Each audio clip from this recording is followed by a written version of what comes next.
আসসালামু আলাইকুম সুপ্রিয় দর্শক, welcome back to my channel home style cooking. আজকে আমি আপনাদের সঙ্গে নতুন একটা রেসিপি শেয়ার করব। তো আমি এখানে 1 টেবিল স্পুন হলুদ গুঁড়ো, 2 টেবিল স্পুন লঙ্কা গুঁড়ো, জিরে গুঁড়ো 1 টেবিল স্পুন আর হাফ টেবিল স্পুন ধনিয়া গুঁড়ো একসঙ্গে জল দিয়ে ভালো করে মিশিয়ে 10 মিনিটের জন্য এটিকে রেস্টে রাখবো।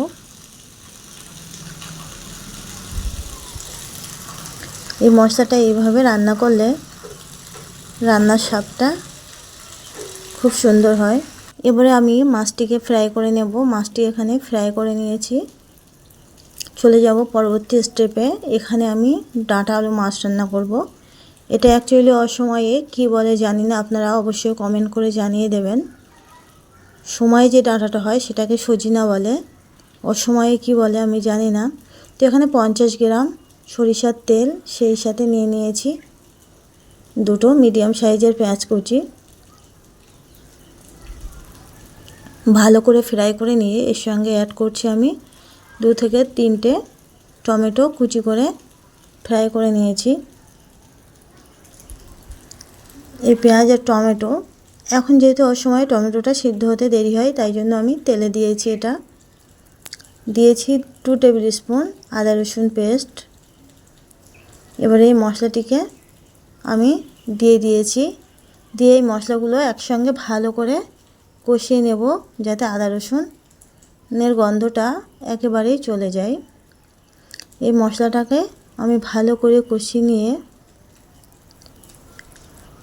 আবারও একটু জল দিয়ে দিচ্ছি মশলাটা ভালো করে কষিয়ে নেওয়ার জন্য। মশলাটা আমি 4 থেকে 5 মিনিট ভালো করে কষিয়ে নিচ্ছি।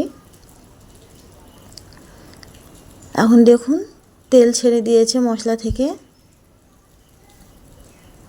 মানে আমার মশলাটা কষিয়ে নেওয়া রেডি। আমি এবারে অ্যাড করব ডাঁটা আর আলু, একসঙ্গে ভালো করে কষিয়ে নেব। ডাঁটা আলু খুবই ভালো করে কষিয়ে নিতে হবে শুরুতেই, কারণ পরে আর কষানো যাবে না, তাহলে ডাঁটা ঘেটে যাবে। তো আমি এই সময় ভালো করে কষিয়ে নিচ্ছি। 8 থেকে 10 মিনিটের মতো ভালো করে কষিয়ে নেওয়ার পরে আমি এটাতে পরিমাণ মতো জল দেব। আমার সবজিটা প্রায় কষানো হয়ে এসেছে। আমি এবার জল দিয়ে দিচ্ছি 2 কাপ মতো।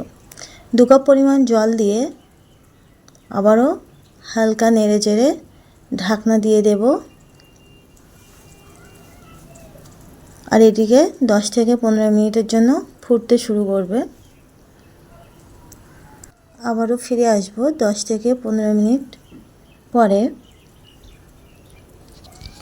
ঢাকনাটা দিয়ে দিয়েছি, ফিরে আসছি 10 থেকে 15 মিনিট পরে। আমার রান্নাটা অনেকটাই টমেটো আলু ডাঁটা সিদ্ধ হয়ে এসেছে। আবারও একটু হালকা আলতো করে নেড়ে চেড়ে নেব।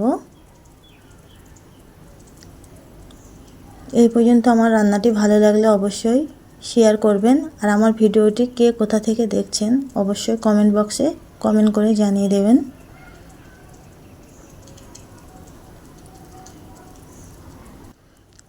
আমার রেসিপিটি ভালো লাগলে ফ্যামিলি অ্যান্ড ফ্রেন্ডসদের সঙ্গে শেয়ার করবেন। সরি, আমি লবণ দিতে ভুলে গেছিলাম, তাই লবণটা দিয়ে দিয়েছি 2 টেবিল স্পুন। আমি আবারও একটু পরিমাণ মতো জল দিয়ে দেব, যেহেতু মাছ দেব, মাছটা ফুটে ঝোলটা আরও একটু গাঢ় হয়ে আসবে, সেই জন্য আবারও পরিমাণ মতো জল দিয়েছি। দিয়ে আমি ভাজা মরিচ অ্যাড করছি। এই সময়ে ভাজা মরিচ অ্যাড করছি তার কারণ এই মরিচটা সবজির সঙ্গে ভালো করে ফুটিয়ে নিলে টেস্ট বা সবজির একটা ঘ্রাণ খুবই সুন্দর হয়। অনেকে সব থেকে শেষে দেয়, তো আমি সব সময় একটু আগে দিয়ে 10 মিনিটের জন্য ফুটিয়ে নিই। তো আমি ভাজা মরিচটা দেওয়ার পরেই মাছগুলো একে একে দিয়ে দিলাম আর ফুটতে দেব 10 মিনিটের জন্য।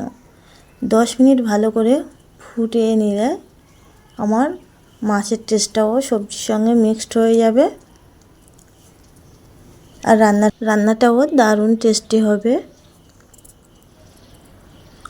তো দেখুন আমার রান্নাটা প্রায় শেষ পর্যায়ে চলে এসেছে। আমি ফুটিয়ে নিচ্ছি 10 থেকে 15 মিনিটের জন্যই। 10 থেকে 15 মিনিট পরে আমি আবারও ফিরে আসছি। ঢাকনা দিয়ে দিলাম। দেখুন আমার রান্নাটা একদমই শেষ পর্যায়ে চলে এসছে। ঠিক এই সময় আমি এটাতে অ্যাড করব কাঁচা লঙ্কা। আমি এটা ফার্স্ট টাইমেই দিতে পারতাম, কিন্তু দিইনি কালারের জন্য, সবজির কালার ঠিক রাখার জন্য আমি এটা শেষে দিচ্ছি। আর কালারটাও ভালো থাকবে, কাঁচা লঙ্কার ঘ্রাণটাও সুন্দর আসবে, তার জন্য আমি এটা শেষে অ্যাড করলাম। আপনারা চাইলে এইভাবে ট্রাই করতে পারেন, দেখবেন খুবই ভালো লাগবে। আমার এই রেসিপি দেখে কারা কারা ট্রাই করবেন আর স্বাদটা কেমন লাগবে অবশ্যই জানিয়ে দেবেন। তো আজকের ভিডিও এই পর্যন্তই। সকলে ভালো থাকবেন, সুস্থ থাকবেন, আমার জন্য দোয়া করবেন। আল্লাহ হাফেজ।